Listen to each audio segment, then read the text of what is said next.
যোৱাবাৰ মই জেলত থাকোঁতে শিৱসাগৰৰ ৰাইজে মোৰ পক্ষত সিদ্ধান্ত গ্ৰহণ কৰিছিল। যোৱা 5 বছৰ মই শিৱসাগৰৰ ৰাইজৰ লগত আছোঁ। অসমবাসী মানুহৰ হৈ মাত মাতিছোঁ, শিৱসাগৰৰ মানুহৰ হৈ মাত মাতিছোঁ আপোচবিহীনভাৱে।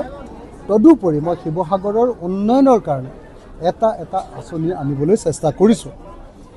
এতিয়া যি সময়ত মই অসমৰ আটাইতকৈ সৰব বিধায়ক ৰূপে কাম কৰিবলৈ চেষ্টা কৰিছোঁ, যি সময়ত মই বিৰোধী বিধায়ক হৈও অসমৰ ভিতৰতে আটাইতকৈ বেছি প্ৰজেক্ট আনিবলৈ চেষ্টা কৰিছোঁ, সেই সময়ত মই নাভাবোঁ যে শিৱসাগৰৰ ৰাইজে অখিল গগৈক বাদ দি কোনোবা থাওৰা বিধানসভা সমষ্টিৰ পৰা কোনোবা কুশল দুৱাৰী বা জয়ন্ত হাজৰিকাক ইয়ালৈ মাতি আনিব, বা আমগুৰি বিধানসভা সমষ্টিৰ প্ৰাক্তন বিধায়ক প্ৰদীপ হাজৰিকা ডাঙৰীয়াক ইয়াত ভোট দিব, মই নাভাবোঁ। সেইকাৰণে মোৰ কাৰণে মই নিশ্চিন্ত হৈ আছোঁ যে শিৱসাগৰৰ ৰাইজে সঠিক সিদ্ধান্ত গ্ৰহণ কৰিব। শিৱসাগৰ এখন ঐতিহাসিক ঠাই, ইয়াত শিক্ষিতৰ হাৰ অসমৰ ভিতৰতে সৰ্বাধিক, গতিকে যিহেতু শিক্ষিতৰ স্থান অসমৰ ভিতৰতে আটাইতকৈ বেছি আৰু গুণোৎসৱতো সদায় অসমৰ ভিতৰত 1 নম্বৰ হোৱা জিলা, গতিকে মই নিশ্চিত যে এই শিক্ষিত শিৱসাগৰ, ঐতিহাসিক শিৱসাগৰ, অসমৰ জাতীয়তাবাদৰ প্ৰাণকেন্দ্ৰ শিৱসাগৰৰ ৰাইজে জাতীয়তাবাদী দল ৰাইজৰ দলৰ সভাপতি অখিল গগৈকে ভোট দিব।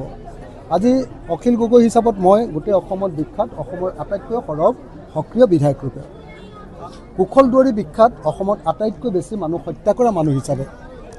তো এতিয়া মানুহ হত্যা কৰা মানুহজনক শিৱসাগৰৰ মানুহে কেনেকৈ ভোট দিব কওক? এইটোতো ফেক্ট ন, আচল সত্য ন। যিটো আচল সত্য, সেই সত্যটোক লুকুৱাই থৈ কোনেওতো এতিয়া ফেব্ৰিকেশ্যন লগাব নোৱাৰোঁ, ওপৰতটো ৰং দি কেতিয়াও ৰাখিব নোৱাৰোঁ।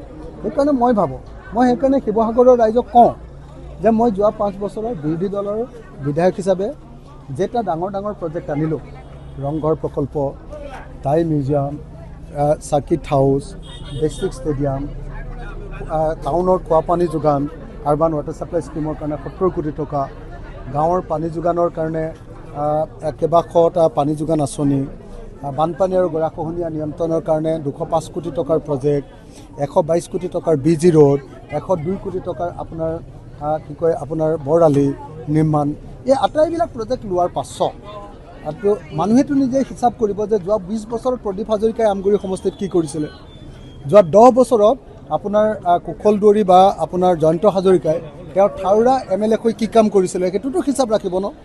গতিকে মই ভাবোঁ যে শিৱসাগৰত ডেফিনেটলি এবাৰ ৰাইজৰ দলৰ সভাপতি হিচাপে মই জয়ী হ'ম।